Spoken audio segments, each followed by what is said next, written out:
हम सबके जीवन का एक उद्देश्य होना चाहिए, वो है दूसरों की सेवा और दूसरों की खुशी। हम सब माधव कृपा ट्रस्ट के सदस्य इस पथ पर इसलिए चले हैं क्योंकि हमें विश्वास है कि दूसरों की सेवा में ही असली खुशी है। और हाँ, जब हम दूसरों की सेवा कर रहे होते हैं तब सिर्फ हम उनके जीवन को ही नहीं बदल रहे होते, तब हम अपने जीवन को भी एक नया अर्थ दे रहे होते हैं। तो आइए हम सब माधव कृपा ट्रस्ट के साथ जुड़कर एक नए समाज का निर्माण करते हैं और एक नई पहल चलाते हैं कि जब भी कोई व्यक्ति को किसी चीज़ की जरूरत होगी तो उसके साथ ही हम बनेंगे। जब भी किसी को किसी से उम्मीद होगी तो उसकी उम्मीद हम बनेंगे। जब भी किसी व्यक्ति के आंखों में आंसू होगा तो उसके आंसू पोंछने वाले हम बनेंगे।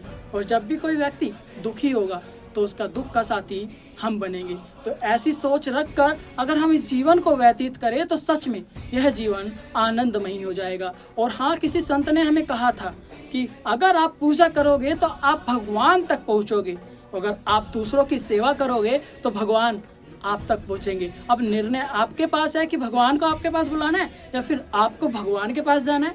आप सब समझदार हैं। अगर जीवन को आनंदमय जीना है तो माधव कृपा ट्रस्ट आपके लिए एक वो ऑप्शन है जिसके साथ जुड़कर आप ज़्यादा से ज़्यादा लोगों की सेवा और ज़्यादा से ज़्यादा लोगों को खुशी दे सकते हो। और उससे ज़्यादा खुशी आपको होगी जब आप किसी के दुख के साथी बनोगे, जब आप किसी के आंसू को पोंछोगे और जब आप किसी की उम्मीद बनोगे।